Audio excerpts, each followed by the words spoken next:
Every business has people, a process, product, right? Those are the 3 P's of any business. The fear of asking for the sale.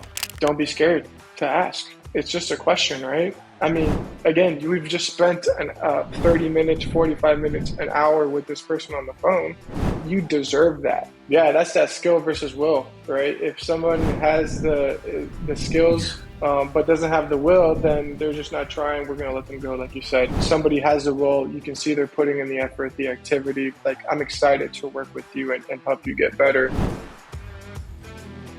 And we're back with carbs. It's the What's carbs, up, guys?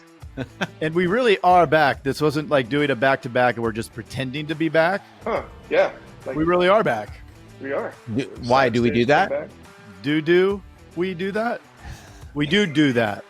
Okay. No, I just wanted to say do. Well, now that we've lost everybody, we have Mr. Carbonell. I would say he's like, what is he, the king of Ohio? We're competitive. Yeah, we're up there. Yeah. We're up there. And if you didn't see Carb's face, that was great. Just like Abe Froman is the sausage king of Chicago, you are the insurance king of Ohio. I like to think that. Boom. You are growing like a weed, my man. Yeah, man, we're putting a lot of work into it, and it's been fun. Yeah, I know last call we said we were going to do a lot of things, and I'm excited to talk about some of the things we've implemented and some of the things we've learned and keep grinding. Yeah, and I think that you were hiring a bunch right around the last time we talked. Yep. I love this conversation because it's the old, Marcus Lemonis from The Prophet. Do you guys like that show? I'll look it up. Oh, it's the best. Oh, that's my jam. I'm watching Dark Matter. It is my favorite show. Well, what he does is he invests in different businesses and stuff. Yeah. And his thing is the 3 P's. There, every business has people, a process, product, right? Those are the 3 P's of any business. But it's the people problem. The people problem, I think, is the biggest problem in any business. The process, once it's documented, it's there. The product, in this case, is already, the product's not going to change, right? But it's the people. People are the ultimate wild card, right? You don't know, right? Sally could get run over by the bus, or Sally wins the lottery, or, it's always Sally. Yeah, Sally. So Sorry, how's Sally. the hiring going? It's good. We've been leveraging it, and that was a couple years ago. I went away from them, but and I had some opinions on kind of how the algorithms were working with ideal traits, and I tell you what, we've had a ton of success with using that platform recently, and really throughout this entire year, and we've really dialed in, making sure that we're rating and being consistent with the right questions, grading our candidates consistently. And the process, to your point, is written down now. We were kind of doing ad lib, last year, and it kind of bit us in the butt. But now, we haven't had to let anybody go, and nobody's left in pretty much the whole year, which is great. Yeah. At the end of last year, we hired people, and within 2 weeks, we either let them go or they left. Mostly let them go because we noticed very quickly it was not a good choice. But this year, we haven't lost anybody, and we haven't had to let anybody go. We just had a hiring class of 3 people that they were hired on June 1st, 2 weeks of training. All of them are at 25 plus items in 2 weeks. There you go. Wow. They just started selling, right? All 3 of them? All 3 of them, yes. So what was that process like? How did you, the chance of having 3 people at once work out like that is pretty remarkable. I think anybody can say. So what's the magic sauce in that? We started with people. It's finding the right people that fit your culture, right? So you can interview for that. Make sure you have the right culture interview questions. Make sure you have the right motivational drivers through, I mentioned, ideal traits assessments.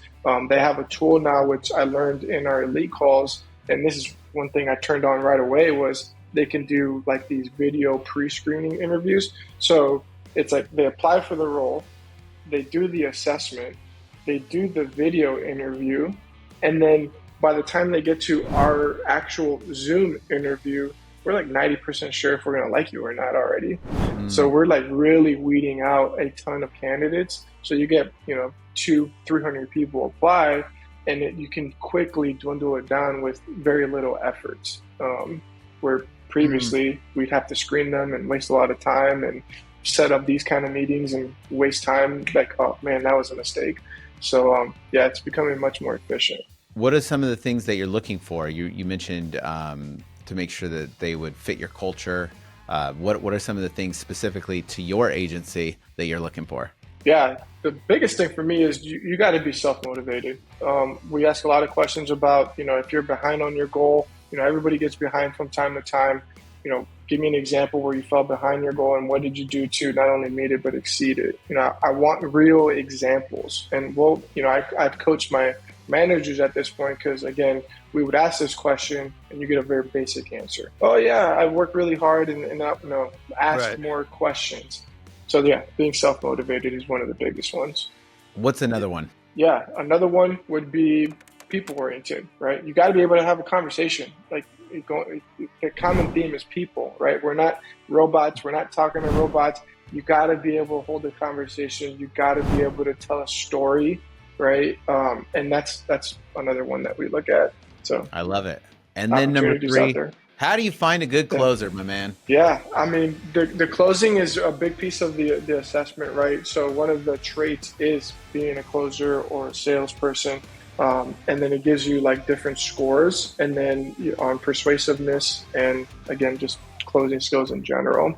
But we're looking for somebody that can be confident with asking for the close, right?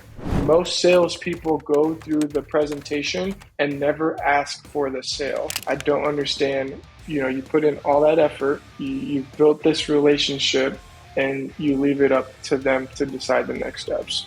It's important for us to take control of the conversations. So those are some of the traits that we're looking at for people for sure. Yeah, I think that's one of the toughest ones. How do you get somebody to overcome that? Like if you notice that they're doing that. Overcome like an objection, or overcome the fear of asking for the sale. The fear of asking for the sale. Don't be scared to ask. It's just a question, right? I mean, again, we've just spent 30 minutes, 45 minutes, an hour with this person on the phone. You deserve that. You deserve to ask for that sale, right? So empower your individuals and give them that confidence that you deserve to ask for that sale. And if it's not you, then who else, right? Someone else is going to ask for it. Why aren't you asking for it when you just put in all this work? You're putting them in a better spot if you're following our processes. And even if we're $20, $30, $40, $50 more a month, is the value that you provided in your advice worth another $20 a month, $30 a month, right? That's $1 a day. So you got to be confident in your conversations, and that's just through training and development. But how do you get Sally to do that? Because Sally's not doing it. You're frustrated as the business owner. How do you approach that conversation? So this is someone that is already quoting, right? And we're just seeing through our standards of performance, let's assume that she's meeting her quote goals and her talk time is up there, but her sales aren't reflecting that, right? Yeah. If we're looking at the numbers And I think that's because I think that's a problem that a lot of people have in their agencies is you have this person, you can tell they're trying, right? So then it's like, I can't fire them. Should I fire them or not fire them? You notice that they're doing the work. Like that's the next step, right? You have the person that's not doing the work. Pretty easy to fire that person. They're putting in 5 minutes of talk time. It's like, dude, you're out, right?